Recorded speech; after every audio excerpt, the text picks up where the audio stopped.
Welcome back to UBG Bytes. Good to be here.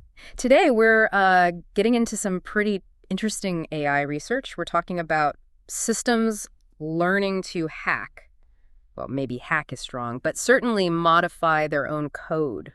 Yeah, self-improving systems. The sources we looked at really span the history, don't they, from the theoretical groundwork. Right. People like Turing and Gödel laying down the absolute fundamentals of computation and its limit. Exactly. All the way to modern implementations that are actually, rewriting themselves as they run. So our mission today, let's try and unpack the technical nuts and bolts of these systems.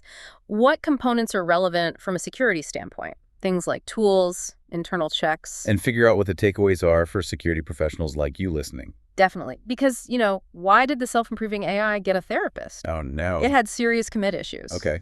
But starting with the foundations, it is important. Turing's universal machine concept, right? Yeah. The idea that one machine, theoretically, could compute anything computable. That really set the stage. The potential for a system to not just run software, but maybe become different software. Precisely. In Gödel's work, the incompleteness theorems. While the direct application to AI is often debated, it's a crucial reminder. These systems, even self-modifying ones, operate within certain formal boundaries. There are inherent limits. Okay, so theory gives us the possibility and the boundaries. Let's get practical. We saw this concept, the Darwin-Gödel machine. Yes. Let's call it DGM for short. Maybe dynamic generation and modification. DGM, I like it. Dynamic generation and modification. Sounds right. So tell us about this DGM. Well, it's a fascinating example. Basically, you have an AI, often powered by a large language model, and it's given its own source code. Its own code. Yeah, and its goal is simply to improve its performance on some task.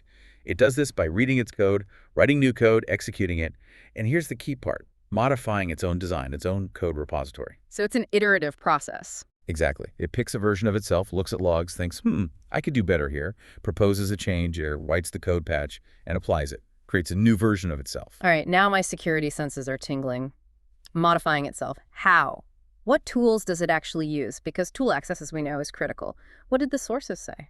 Good question. So the DGM agent's toolkit described includes a bash tool, full command line execution. Whoa, okay. Bash access. Yeah.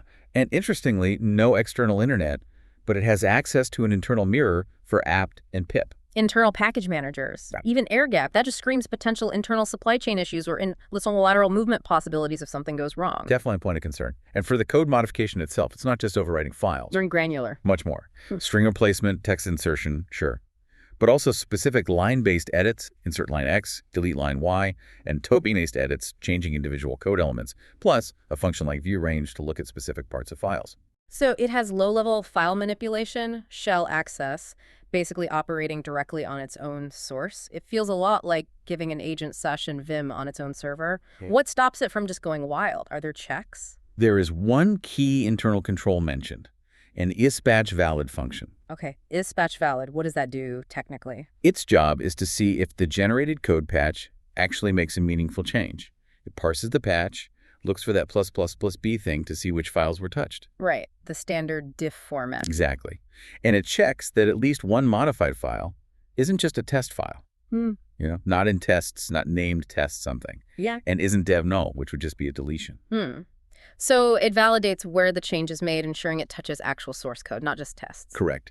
If it only touches tests, or the patch is empty, it's considered invalid. But wait, it doesn't check what the change does it? Like functionally. Yeah. Or from a security perspective. It doesn't seem to validate the logic or look for new vulnerabilities introduced by the patch. No, it doesn't appear to. The validation described is about the structure and location of the change, not the semantic content or its security implications. That feels like a pretty significant gap. If the AI is optimizing for, say, speed, and an attacker could influence its inputs or environment somehow, could it be steered into making an improvement that opens a massive security hole, just as long as it modifies a non-test file? That's precisely the concern highlighted.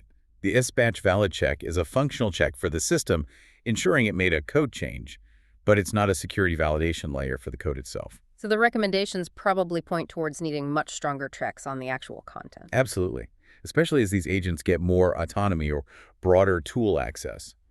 Understanding this specific limitation in the validation is key. It's a potential attack surface, broad tools, limited content checks. Okay, let's try and summarize this. We went from the theoretical limits, Turing, Gödel, to the practical DGM process, dynamic generation and modification. We looked at the technical tools, Bash, these granular file editors with line and token control, even internal package managers. Stuff that looks very familiar to anyone doing offensive security. Right, the primitives are things we understand. And we examined that isPatch valid control, noting it checks where but not what. The big technical takeaway seems to be, you need to understand the tools and controls the AI itself is using to modify itself.